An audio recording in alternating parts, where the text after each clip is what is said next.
Yo, what's going on guys? Havoc here now, back. Today, we need to talk. The Clash of Clans logic has been out of control lately, and I have to expose.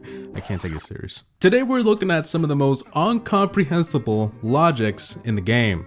Wow, that's a big word. This will be a multiple part series, so stick around for future episodes, and of course, don't take me serious. I know Clash of Clans is just a game, and yeah, we all know that. But still, it's funny to look at some of the logic in the game that makes zero sense, and just talk about it. So, let's get right into it. Hitting a tree with a hammer to remove it. That's what an axe is for, buddy! Or a saw! Look man, you have a saw on top of your hut. It's right there. What the hell are you doing? Is that just for decoration? Like, it's a builder hut, so I assume that the saw on top of your hut is used for something, right? But instead, you go hit a tree with a hammer. It's like the builder's like, I remember I had a saw somewhere. Geez, I can't remember where I put it. I'll just use this hammer. Okay, now before we get into more ridiculous Clash of Clans logic, I want to quickly thank today's sponsor, XL Games, which is releasing a brand new game called Moonlight Sculptor. This MMORPG has an immersive story based on the famous Korean novel, The Legendary Moonlight Sculptor. And throughout the story, you're completely free to play however you want. You play through this story and control your destiny as you fight in dungeons and tournaments and collect various treasures and loot. Of course, you're not alone when doing this. You can take your companion, which could be a pet or a mercenary, whichever you like. There's tons of game modes here and you'll be entertained by the nefarious foes and powerful bosses. Of course, we all gotta love that. But if you're not in the mood for a fight, then you can do something else, like go home and decorate it. You can go fishing, make food, or craft your own weapons and armor. You can also go out and adventures and collect these fragments to make your own sculpture. These sculptures can be used as buffs around your house. On top of that, you can also play this game offline. Like, that's crazy. There is a setting called sleep mode where you can still get loot and XP and fight however you want. There is tons to do here, and if you want to pre-register for the game, the links will be down below. Once you pre-register from my link, you'll get exclusive loots, and just make sure you do all this before May 24th. And also, if you want to follow up with more updates on the game, you can follow them on Twitter and join their Discord. Links will be down below. With that being said, thanks again to XL Games for sponsoring this video. Now back to some of those ridiculous concepts. If the wind is blowing that way, then how are balloons moving anywhere but that direction? One thing I learned from school is that math teachers can be pretty darn hot. Holy! But you know what else I learned? You can't steer a hot balloon. In fact, it simply goes the way the wind is going. So if the wind is blowing north, then the balloon will go north.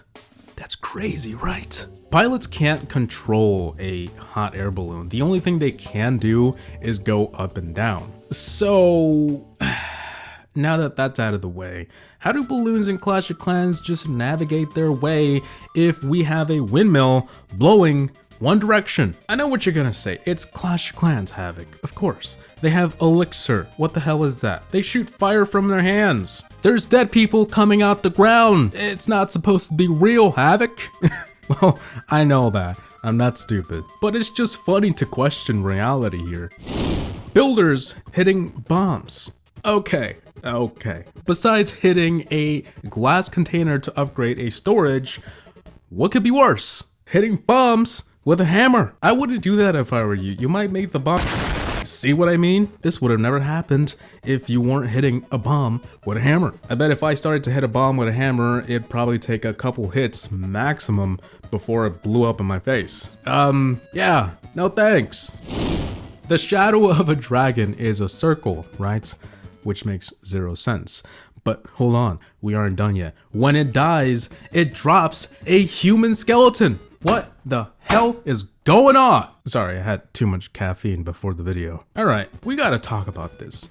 What's up with the shadow? Like, you'd think the shadow is a shape of a dragon, or at least a little bigger than that, but it's just a small circle. And when it dies, it's like a human soul coming out of it. Like, was there a person in there? Is the dragon a machine and it just happens to summon a soul out of it? I don't know. This makes no sense at all. I need answers. Sometimes when your storage isn't filled enough but still has thousands of gold, it shows up as 1 coin. 1 coin. Really? So you're telling me that this 200,000 gold that I have is 1 coin? I know, sure, some of it is stored in your town hall. Sometimes it can be in, just your town hall. But still, if you have thousands of gold, your storages will still show that you have 1 coin until you have like millions. That makes 0 sense. Like, what? Bombs are always lit. Look, if I wanted to defend my base in case someone were to attack it, I would probably store the bombs away somewhere safe. But like, for some goddamn reason, in Clash of Clans, we leave our bombs out and lit, meaning someone lit the bomb and it's ready to go, boom. But how? When you light a bomb, you probably have seconds. I mean, look how small the string is on that thing. I give it 3 seconds tops. Friendly fire, or the lack thereof. In an intense clash battle, it's easy to forget that the Eagle Artillery is literally hitting explosive shells into your own base, and sometimes on top of your own defenses. But what happens? Is the defense broken? Do you have a broken leg? No. Nothing. The flamethrower defense in the builder base, like, yo, does I have a lower setting? You're gonna set my base on fire. I mean, it's common sense in video games to disable friendly fire unless you're playing hardcore in Call of Duty. Obviously, friendly fire in Clash of Clans would ruin battles. I mean, nobody would want to go on defense, and you wouldn't want to go attack somebody because what if your bowlers accidentally hit a barbarian with that big ass boulder? That's not a cute sight. But still, even if we don't want friendly fire in games like this, it's still funny to look at. How your clancaster troops and heroes jump over walls, but anything attacking can't, unless it has a spell, or wall breakers, with the exception of the miner and the hog rider. But like, if my troops can jump over walls, why are the enemies just shooting at it? Like I said, you have to use a jump spell, but why don't my troops need one? Do they have some magic powers that suddenly enables them to jump over walls? And also, now that we're on the same topic, we all know the Archer Queen's favorite target, walls. But if she's defending the base, of course, she can just jump over them. Why didn't you do that in the battle? Like, hello? How the balloon has infinite bombs as long as it's in the air, but the second it falls down, it only does the equivalent of like 1 bomb. How?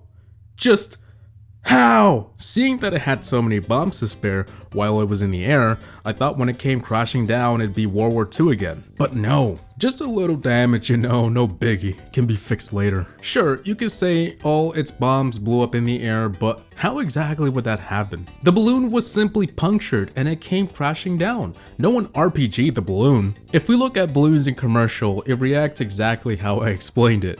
It punctures, it comes crashing down, and simple. So what happened to all the bombs the balloon kept throwing?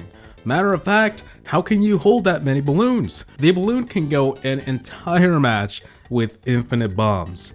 Like, where? Show me. How troops ignore defenses that is shooting at them. If I were you, I'd go show that defense a lesson. You see this sword? You don't want none of this. But instead, they concentrate on what they're attacking. Like, okay, I get it. You're getting me loot, but you're also dying. I know you aren't blind either. You can see that defense shooting at you. Like, there's no way you have no clue there's a cannon shoving cannonballs up your ass.